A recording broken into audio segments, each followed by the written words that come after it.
It's Conduit News Radio with Paul Harrell.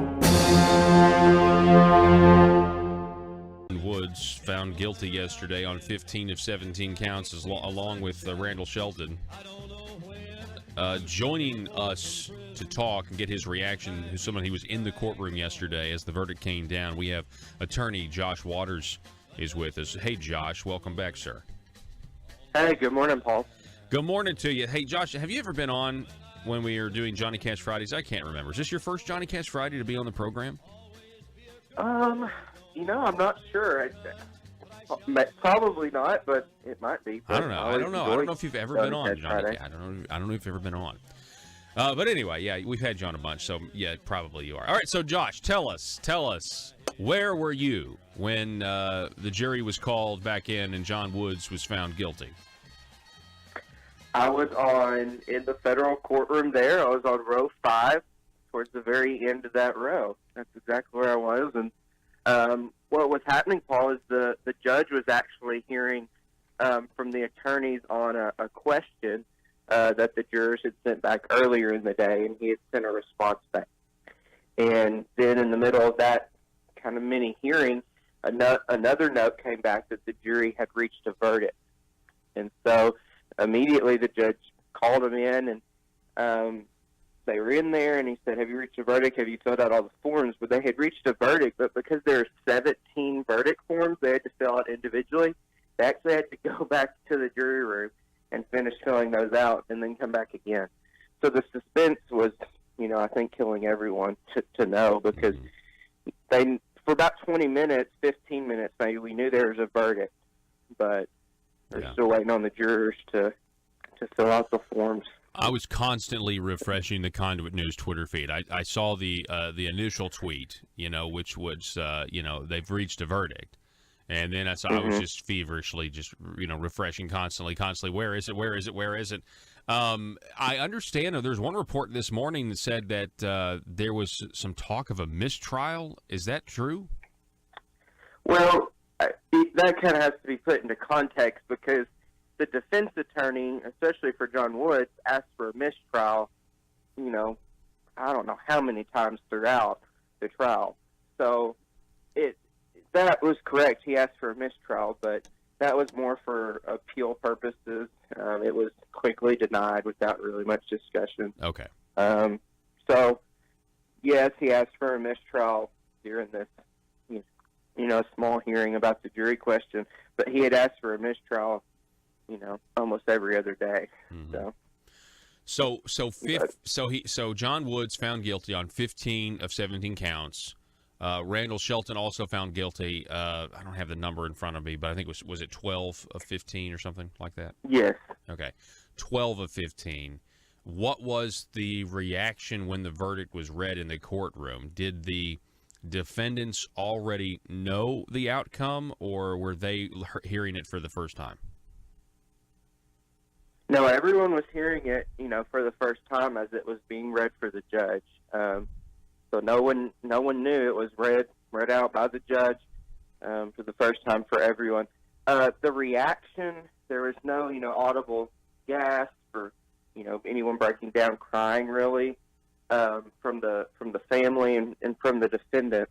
Randall Shelton looked very sad and sullen, but from the family members I could see up on the front row, it was more of a frustration, anger kind of a look. And on the second row, Representative Janet De La Rosa was there, and she was crying, but I didn't see that from, the family members on the front row or from the defendants themselves. So the rest of the courtroom just pretty quiet, calm, just taking all the information in as they're going through those 17 verdict forms. You said that State Representative Janet De La Rosa was crying in the courtroom? Is that what you said?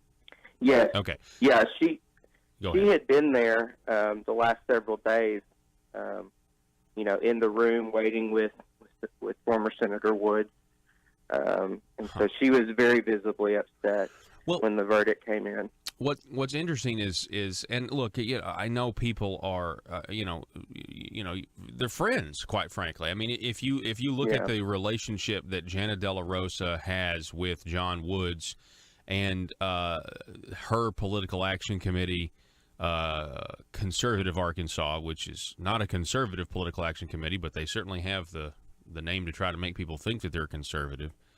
It's interesting. Now, speaking of Janet De La Rosa, though, Randall Shelton's consulting company that was the subject of so much controversy, it's Paradigm Strategies. Strategic consulting. Strategic consulting. Okay. Mm-hmm. So Janet De La Rosa actually gave money to that. Is that correct? Gave money to that firm?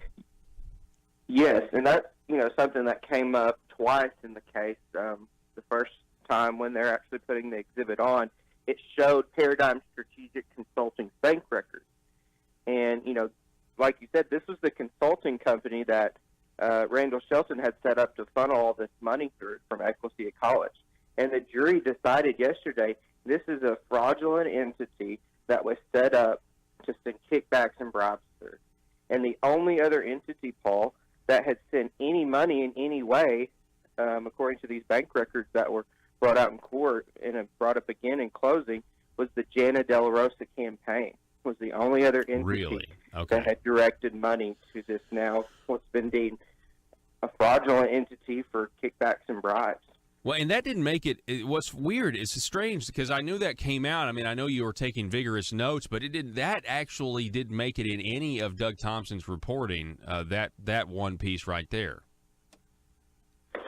I know he reported about like 93% of the money came from Ecclesia, which is true. But then when you look at the rest of the breakdown, the only other entity that was on there was the Janet De La Rosa campaign for $2,500 in 2014. So and she reported it on her campaign finance report. Yeah, and so it's like it's all, I guess, they're very cozy. I mean, because if I've got a sworn complaint, from I think back in 2000, I guess it would have been 16, but I think that's what it is. But that these are activities that happened in 2012, and it mentions Al Hollingsworth, and that so this is just kind of illustrate. So this guy named Al Hollingsworth gave Conservative Arkansas, that political action committee, $5,000. They spent it pretty much entirely on Jon Woods. Okay, this Al Hollingsworth family is the same family that sold Ecclesia the 23 acres for more than $400,000, and of course it was only, I think, appraised for something like $200,000. And then Con Arkansas also received, and this is all documented, Conservative Arkansas also received $5,000 from Randall Shelton, who was just convicted yesterday, on July 10th of 2014. And, then you can look at Janet De La Rosa's campaign report showing that she gave Shelton's Paradigm Consulting, $2,500, I think, back on the August 21st of 2014. So it's all just very, cozy. Let's just say it's cozy. What do you think, Josh? Yes, that was a question that was asked yesterday at the press conference. Was what's next? Are there more investigations? Are there more people that will go down? And Dak Keys, the U.S. Attorney, said there are ongoing investigations, but because of their policy, they weren't going to comment on those. Mm-hmm. And so when you look at this case, Paul, it's somewhat similar to the case in New Jersey with Senator Menendez. Some of the same charges, the honest services, wire fraud, and mail fraud. And basically that was, a public official using their public position in a way to get kickbacks and bribes. So on the surface, it appears like, oh, they're just helping out a constituent, when really, when you look, you peel the curtain back, they're getting kickbacks and bribes. And so I think this sets a, there'll probably be appeals, but this holds up and goes all the way through. There's a new precedent for the federal prosecutors to go after public officials that are doing this type of thing. I mentioned last week, one of the U.S. attorneys put in air quotes, if you're on, quote, retainer and passing legislation for clients or passing legislation to get kickbacks and bribes, I think that falls firmly under these counts that they were convicted of yesterday.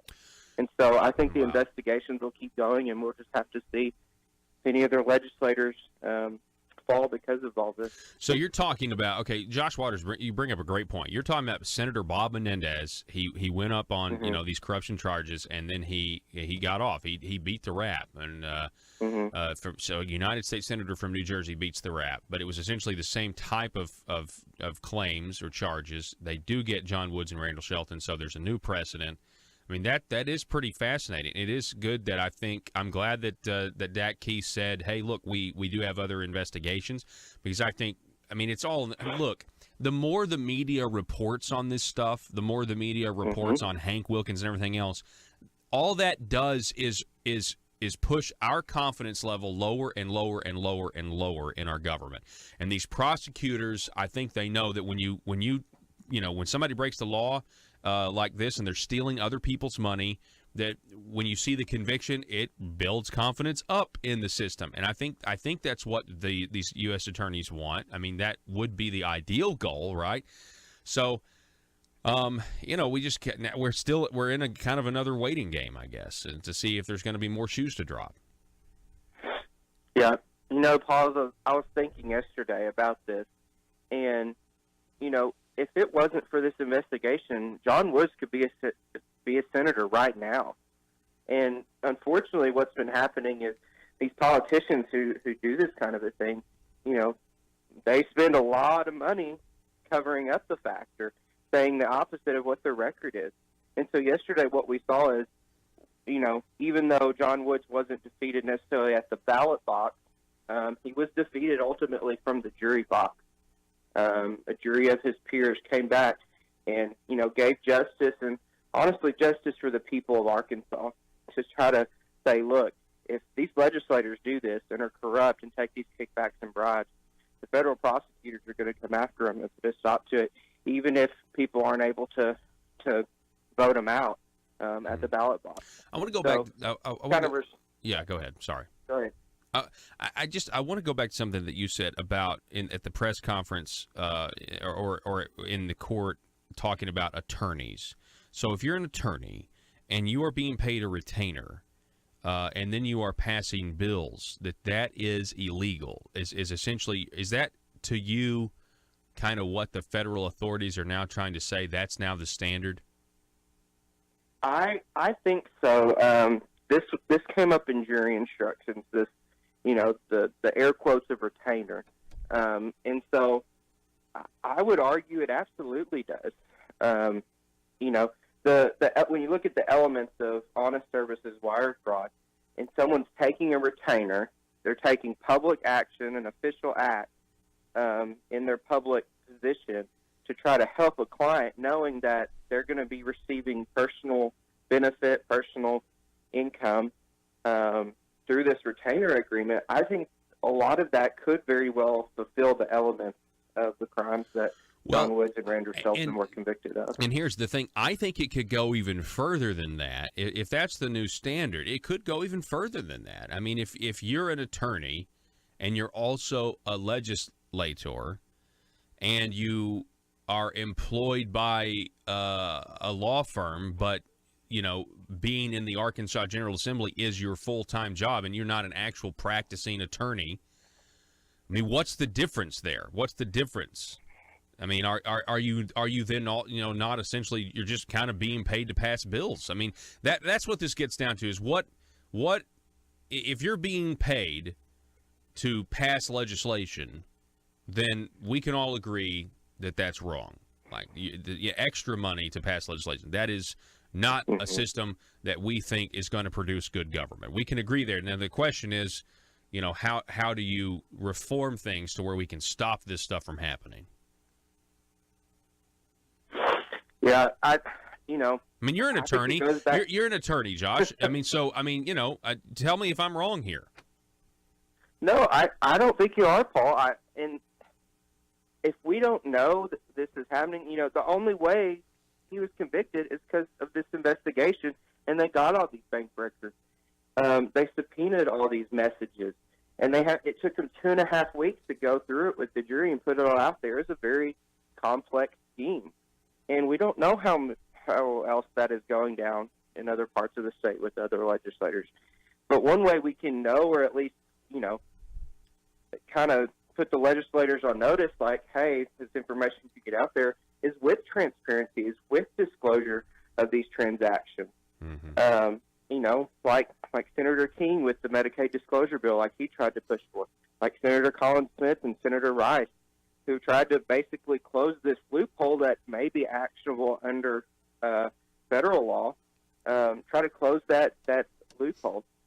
Paul, in the paper today, it talked about one thing that Woods was best known for was passing an ethics amendment, issue 3. What a shame. And so, exactly. And so that's what, for so many people, they just, what they get on a postcard or what they hear, oh, he passed an ethics amendment. And they tried to use that in defense. But when the truth comes out, when everything was put on the table, at the end of the day, the jury said guilty. And so that's where we're at. Justice was served. Well, I know there's probably got to be some former politicians, former people in public office, and current ones who are probably a little nervous after the jury coming back with that verdict. I think about people like, well, honestly, I mean, if we're talking about being paid to be a legislator extra money, I can't help but think of Michael Lamoureux and how he got $120,000 from a nonprofit that was funded by lobbyists. That nonprofit that year raised $140,000, and he got, because he's an attorney and it went through his law firm, he got $120 of it.